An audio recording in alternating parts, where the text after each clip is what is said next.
Selamat sore, Wilujeng Sonten kawan-kawan sedayana. Balik lagi sama kita bertiga. Saya Mado, Kang Diki, dan Kang Tulang. Baca. Sekarang kita lagi di Lembah Kasih Mandalawangi di Gunung Pangrango, Taman Nasional Gunung Gede Pangrango. Nah, kemarin kita masuknya lewat Cianjur, Cibodas. Nah, untuk Mang Diki nih, Ya, gimana Kang? gimana cuacanya nih? Agak berkabut Mang Diki. Ya, kalau di gunung seperti ini Kang, jadi cuaca cepat berubah. Kadang cerah, kadang berkabut, seperti itu udah biasa. Udah biasa. Ya udah biasa seperti ini. Buat Mang Diki sudah biasa. Karena beliau tuh udah Biasa mungkin seperti ini. dari Cuaca. udah lama dia naik gunung, main ke hutan. Dari tahun kapan kan? Kalau nggak salah kita dari SMP Kang, tepatnya 92. Wah, 92, ya kemcer lah. Kemcer lah. Seperti itu. 92 sekarang 2010. 2021 sekarang. Nah, udah Mang Tulang, Mang Diki dari 92, Mang Tulang dari kapan? Baru apa udah 2 hari kemarin. 2 hari Masih kemarin. naik, masih perdana kemarin. Baru pertama kali saya naik. Aduh, Masya Allah. Baru pertama kali. Baru Sekarang pertama umur kali. berapa? Umur udah berapa tahun? 30 tahun saya. 30 tahun baru pertama naik gunung. Selama ini kemana aja Mang Tulang? Biasalah, kehidupan di kota itu sangat mengganggu gitu. Makanya saya pengen cari kehidupan yang lain gitu kan. Jadi sekarang kita ada punya dua sisi, dari pendaki pemula Pendaki pemula. sama dari pendaki yang bisa dibilang senior lah. A few moments later. Teman-teman naik gunung di gunung mana? Kalau naik gunung, untuk naik gunung sih lebih tepatnya kalau gunung yang tinggi tuh justru sama Kang Mado. Sama Kang Mado.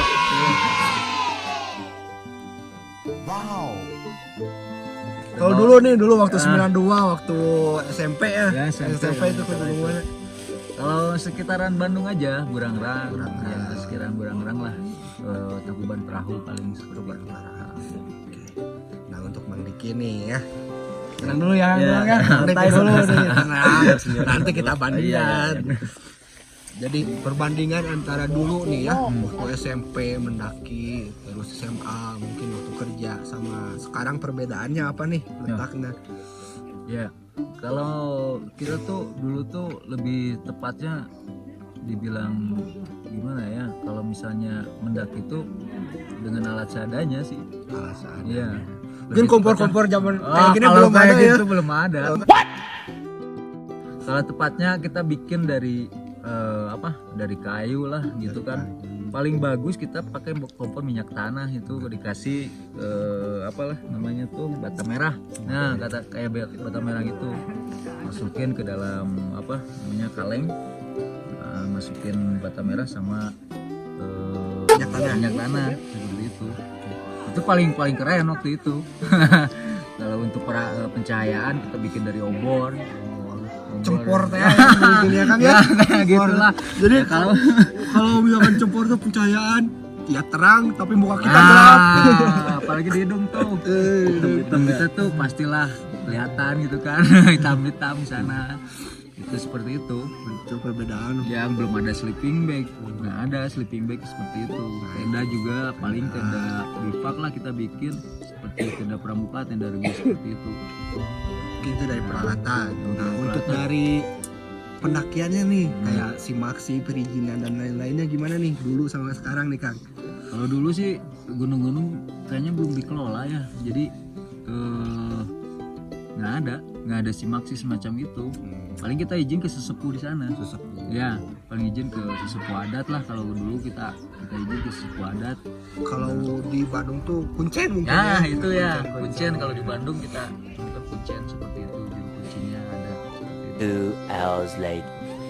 Dulu sama sekarang mungkin masih perbedaannya ya, sepi atau enggak gitu kan, gimana nih? Oh, kalau sekarang udah kayaknya tren ya. Keren. Mendaki itu dari kalangan bahkan usia SD mungkin ya, dari ke SD juga mungkin udah mulai mendaki. Tapi kalau dulu yang namanya di gunung itu benar-benar sepi kan, jadi benar-benar kita dapet feel-nya gitu kan. Suara musik juga nggak ada, musik apalagi ya alat musik seperti main gitar itu nggak ada. Untuk mungkin sampai sekarang mah musik box wah ya. musik box Nah, seperti aduh, itu. emang Sebenarnya itu mengganggu habitat Kang. Kalau saya ya dari segi pandangan saya itu merusak habitat sekitar sih, seperti hewan mungkin juga kan terusir dari habitatnya. Itu efek negatifnya gitu kan seperti itu. tapi efek positifnya Kang nih Ya. kayak Kang Tulang nih yang Oh, masih ya, muda bos. nih, Ya, jadi ikut-ikutan kita kan ke Ya. gunung merasakan. emang seperti itu. Jadi sekarang udah seperti trennya mendaki seperti itu. Cuman ya dari kita nih, dari kita jadi yang pertama sih memang pemahaman teknik maupun pembelajaran untuk skill ya maupun teknik itu bertahan hidup juga perlu seperti itu. Kita nggak tahu yang namanya alam, nggak bisa ditebak kan sejak itu. Jadi kondisi bisa berubah gitu kan. Jadi alangkah lebih baiknya mohon maaf Kang Tulang ya. Iya. Kang Tulang sendiri ikut untuk diklat misalnya seperti itu dalam satu komunitas atau organisasi bisa seperti itu. Jadi untuk mendaki itu ada ilmu-ilmu yang harus dipelajari seperti itu. Jadi ada nanti tumbuh kesiapan untuk siap defensi seperti itu kan. Jadi intinya mah Kang Tulang biar si pendaki kayak Mang Tulang yang pertama nih ini juga nggak terlalu kesusahan, jadi belajar. Jadi setiap naik gunung tuh bukan cuma naik tapi ada ilmunya juga. Nah, gitu. seperti itulah. Nah, Mang Tulang nih sekarang. Gimana? Jadi kesannya nih pertama kali naik ke sini ke Pangrango nih, kalau kata Mang Diki kan dulu mah gini susahnya alat, terus susahnya simak sih kayak gitu kan. Nah, kayak Mang Tulang gimana nih kesan-kesannya naik sini? Kalau saya perdana kan pertama kali ya, Kang Diki sama Kang Madu ya kan. Alhamdulillah kan saya udah punya senior seperti Kang Diki, Kang Madu. Alhamdulillah lah dimudahkan gitu kan. Kalau cuman untuk naik kita mudah gitu kan, cuman ikut gitu kan. Gitu. Tapi gini Kang Madu, sempat di perjalanan itu kita kesusahan, tapi support dari Kang Diki, Kang Mado untuk memicu perjalanan itu saya semakin semangat gitu kan menuju puncak itu gitu Kang Mado. Nah, jadi pesannya tuh kalau misalkan mau pemula nih, pendaki yang baru mau mulai mendaki, disarankan jangan cuman yang pemula aja, harus ada yang udah pernah, ada yang seniornya. Kata Mang Diki tadi nih, alam kan nggak bisa diterka, kalau ada yang senior kan tahu nih ada rintangan apa misalkan ngedrop atau apa, tahu kan gitu. Mang Tulang dari bawah kemarin jam berapa? Kemarin teh berangkat teh jam berapa? Jam 8. Jam 8. Iya, jam 8. Nyampe nggak sempat ada hambatan gitu kan di perjalanan. Teman saya Ogor kan, Kang Ogor ya, senior saya juga Kang Ogor teh sempat ada sakit gitu kan, nggak tahu kenapa, muntah-muntah. Ya udah bikin tenda darurat atau tenda darurat dulu gitu kan, sempet ngecamp dulu di sana sehari, langsung naiklah ke puncak ini Kang Madu gitu kan. Nah, untuk yang pertama kali mungkin buat Mang Diki mah naik puncak teh sudah biasanya teh istilahnya mah lihat puncak, tunggu pemandangan, cuman ya paling kan suka beda-beda ya tiap puncak tuh gitu. Nah, tapi kesannya nih gunung lain sama gunung Pangrango itu bedanya apa nih Kang? Mantap kalau di sini ya kan suasananya lain ya kan. Kalau kita berbicara masalah view jelas udah seperti itu, dari kita ekosistemnya juga dari bawah itu sangat beragam gitu kan, dari mulai hutan masuk ke padang ya, katakanlah padang ini kan savana seperti itu, ada juga tumbuhan daun seperti ini. Memang suatu yang katakanlah dari tiap trek itu, tiap spot itu kan ada yang lain gitu kan, ada yang lain nih seperti memicu semangat gitu kan. Nah, dari tadi yang Kang Tulang katakan, untuk masalah seperti tadi bisa kita ambil juga hikmahnya untuk masalah perjalanan.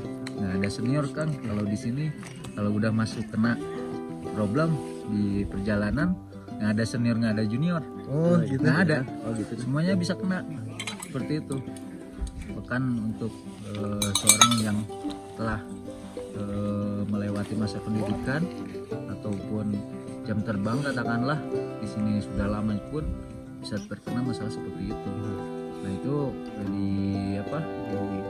dilibatkan mungkin juga dari kesiapan fisik juga seperti itu.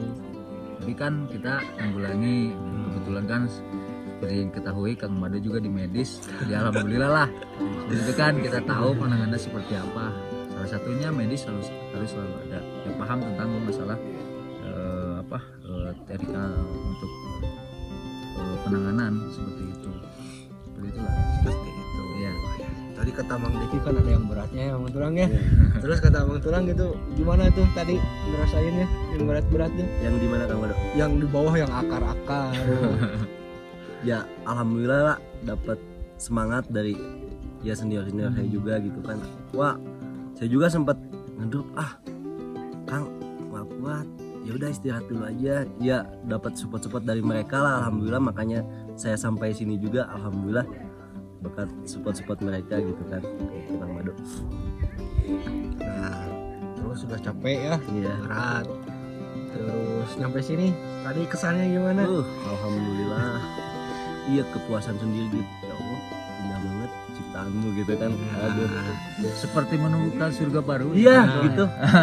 Beneran aslinya ya Allah, indah banget gitu kan. Udah, seperti ini. Iya.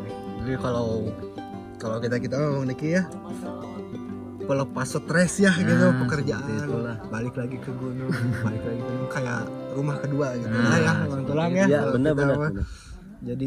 Jadi nanti tuh pas ke rumah tuh jiwa sama pikiran tuh fresh lagi. Iya, benar. Semangat kerja balik lagi gitu. Ya kadang kan sekarang Kang Mado kayak gini ya, kalau di rumah kan beda. Sekarang kan udah sama gadget ya, Kang Diki ya. Udah nggak kayak ngobrol kayak gini kan udah susah, sekarang mah udah fokus sama gadget. Kalau di sini kan kebersamaan itu dapat, ngopi bareng segelas rame-rame rokok enak gitu kan, dapat suasananya itu Kang Mado, Kang Diki aslinya. Nah, mungkin kalau dilihat juga ya Kang Tulang ya, Iya. kalau generasi Kang Tulang tuh kan disebut milenial juga Iya, ya. milenial generasi. Yang Android, game online kan, ya. Yang mainnya tuh e-sport dan lain-lain gitulah gitu ya kan. Iya. Tapi itu sih bagus kalau misalkan dia karirnya di sana. Iya. Tapi kan kalau misalkan lagi ngumpul nih di rumah, Iya. jeleknya ngumpul tuh cuman main di gadget aja. Iya. Beda gitu kan sama di gunung kan, Iya, Tulang tadi gitu. Ada keindahan tersendiri gitu, Ada ngopi keindahan bareng, tersendiri. ngobrol sharing gitu kan. Tubuh kita lebih bergerak sebenarnya. Iya. Kalau di sini lebih aktif gitu kan. Jadi manfaat naik gunung tuh tadi yang pertama buat kesehatan jiwa, kesehatan jiwa, pikiran dan lain-lain. Kesehatan fisik juga kita taruhlah lah biar nggak kaku gitu dan lain-lain juga. Nah mungkin untuk selanjutnya Bang Diki nih Ya, siap. mau ada yang dicapai lagi nggak nih, gunung yang lainnya nih? Ada yang penasaran lagi nggak ke gunung mana? Kalau saya sih mungkin satunya Lawu mungkin ya, belum pernah kan saya ke Lawu. Belum pernah ke Bang Diki? Keduanya Rinjani mungkin target saya untuk lebih ya kedepannya mungkin lah, insya Allah gitu kan target saya seperti itu kalau mungkin kekuatan fisik maupun ya seperti akan kita bilang seperti itulah Ya jadi memadai insya Allah. Kalau dari segi semangat sih masih ada walaupun ya usia semangatnya. mau mencapai 40 insya Allah seperti itu ini Nah. udah menjadi apa ya Jadi candu lah. ya seperti istilahnya itulah mah. seperti candu gitu kan. Gitu Bang Tulang. Kalau naik gunung tuh emang pertama-tama capek apa, tapi nanti pas ke Iya, rumah pasti pengen lagi nih. Pembelajaran Bang Tulang. sangat Bahkan berharga. 1, 2, 3 hari mungkin masih terbayang untuk trek, untuk kesusahan kita, untuk sukacita kita di sini tuh masih terbayang. Nah itu yang membuat kita kangen hal seperti ini, seperti itu. Kamado rasanya seperti itu. Jadi 1, 2, 3 hari ke depan saya yakin masih melekat di bayangan gitu, seperti itu. Dari awal perjalanan puncak sampai ke pulang juga seperti itu masih terbayang. Tapi kalau misalkan yang saya pelajari gitu Ya, ya, ya. sering naik Ya. sama Mang Diki sama yang lain juga. Sebenarnya tuh manusia itu diciptakan untuk alamiah dari dulunya gitu. Kalau misalkan kayak gadget, kayak peralatan-peralatan buatan manusia lainnya mah itu istilahnya mah cuman pelengkap sih buat kemajuan zaman gitu. Nah makanya kalau misalnya kita udah main ke alam, ke gunung, sungai ataupun pantai, jadi kita tuh rasanya pengen balik lagi. Soalnya asal kita dari sana. Betul. Kayak gitu. Tepat seperti itu.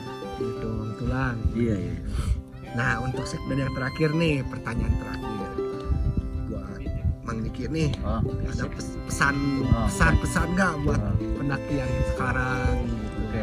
buat mungkin atau pengelolaannya gitu. Siap. Jadi kesimpulan ya, kita buat kesimpulan aja dari yang pernah saya dapatkan gitu. Kenapa sih kita harus naik gunung? Kenapa sih kita harus ke alam?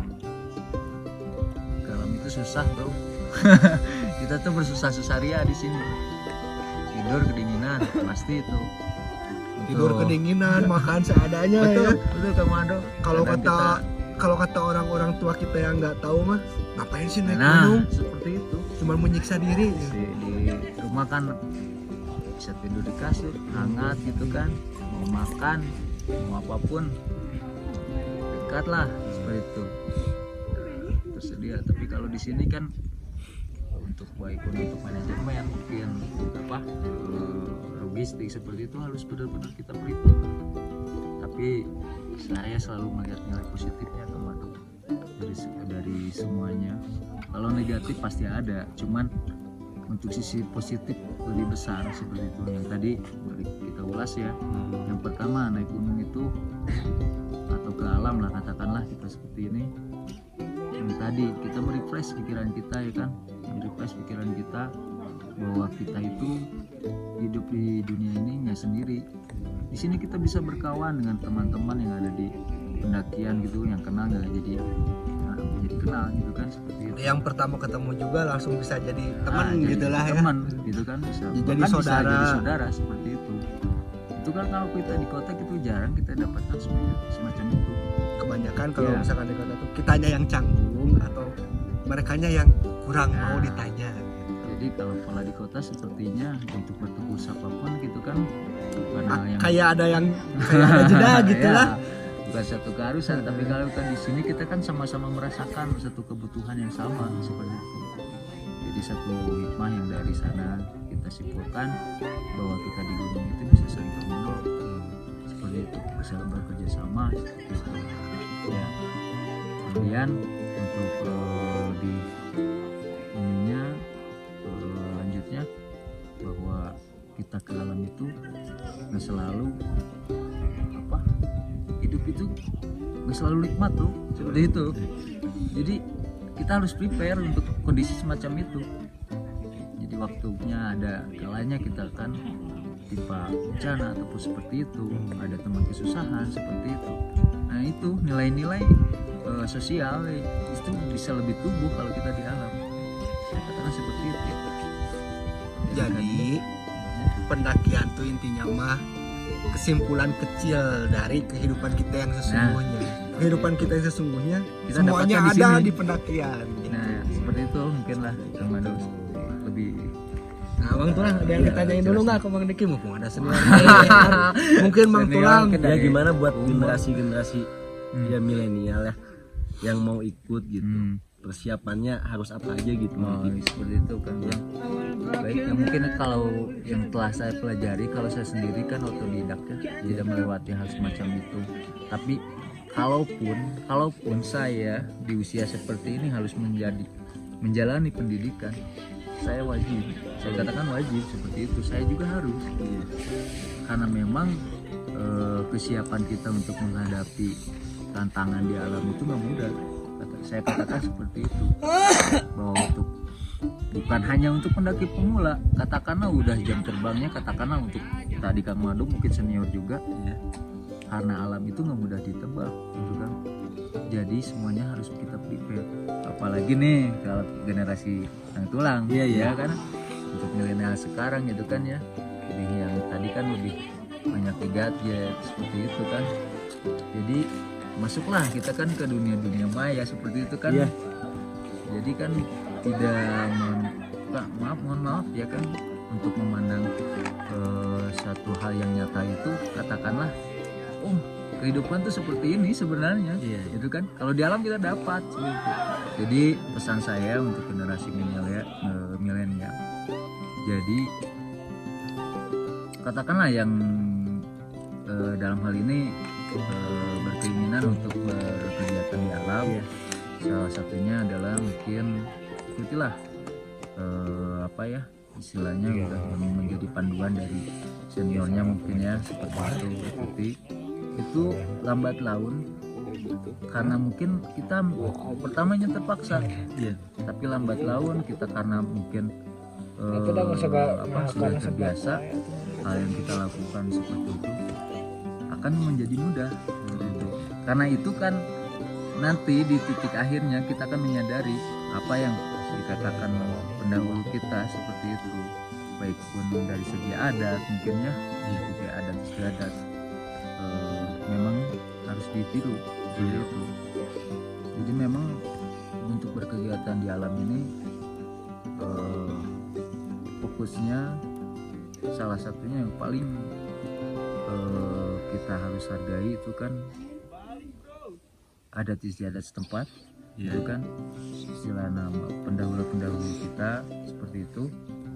Pendahulu kita itu kan berbicara bukan hanya karena mereka ingin bicara, tapi satu hal yang mungkin mereka pelajari dari kehidupan mereka, gitu kan, seperti itu. Adapun mungkin yang menjadi kendala seperti ini kan memang ada satu ketimpangan antara adat sama generasi milenial seperti itu kan. Jadi ada titik di mana generasi sekarang tuh begini loh. Jadi kita tuh mengandalkan, kadang untuk pendakian juga kita mengandalkan kan gadget juga bisa gitu. Jadi kita bisa dipadukan gitu kan, seperti itu. Kelebihan teknologi bisa dipadukan, tapi tidak terlepas dari adat istiadat pendahulu kita gitu. Kadang gini Kang Diki, kan kadang orang mau ikut mendaki gitu kan cuma lihat foto-foto pas akhirnya kita udah di puncak gitu kan, padahal nggak lihat kita jalan kayak gimana, bener nggak gitu? Pengen enaknya aja gitu kan, padahal kita tuh rintangan itu kan sangat kejar kayak gimana, pas udah tengah-tengah pengen pulang gimana Kang Diki? Makanya seperti itu yang tadi saya katakan, kembali lagi foto-foto itu hanya pemacu, kan? Yang lebih tepatnya, yang lebih harus dipersiapkan seperti tadi adanya diklat ya. Kalau harus ada diklat khusus, mungkin harus diklat khusus juga. Pemahaman di diklat itu kan kita kan mendapatkan sama lah layaknya tantangan seperti ini sebenarnya, dari baik dari materi secara teori ataupun secara prakteknya juga kita akan dapatkan. Jadi kita lebih siap menghadapi tantangan untuk alam seperti itu.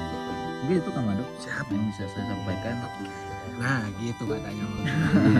Jadi kesimpulannya, kalau misalkan mau tulang naik itu harus ada ilmunya dulu. Gitu. Kebanyakan kaum milenial kan pengen instan gitu kan, pengen langsung puncak, enggak rintangannya gitu kan. Jadi kelebihan generasi Kang Tulang tuh emang di soft skill, dari teknologi semakin maju dan lain-lain. Cuman lebih bagusnya dibarengin dengan hard skillnya, kayak latihan fisik, terus kayak istilahnya pengetahuan, terus penjelajahan, kayak gitu. Nah, Ada yang tanyain Bang Tulan? Cukup lah. cukup. Udah Nah, sekarang kalau udah cukup nih Iya. ya, ada pesan nggak ke teman-teman generasi milenialnya nih? Oh, harus ada nih buat generasi milenial yang pengen naik gunung gitu kan. Satu, harus siap apa Kang Mado? Siap mental. Mental. Kedua, Dua fisiknya. fisik. Ketiga, Yang ketiganya Pengetahuan. ilmu pengetahuan. kita kesini tuh nggak instan, apa banyak rintangan yang kita apa namanya hadapi gitu kan, nggak pengen cet bagus lang pengen ikut padahal nggak tahu rintangan yang saya hadapi itu seperti apa. Ntar ada ya dokumentasinya di YouTube kita ya Kang Mado, dokumentasi kita pas naik ke atas gitu kan, ada ntar di YouTube Kang Mado. Siap. Bangga. Nah, mungkin percakapan kita untuk kali ini antara generasi Ya, yang milenial dan generasi Berarti. yang lebih dahulu ke pendakian gunung dicukupkan sekian dulu. Dan untuk teman-teman yang salam lestari. Salam.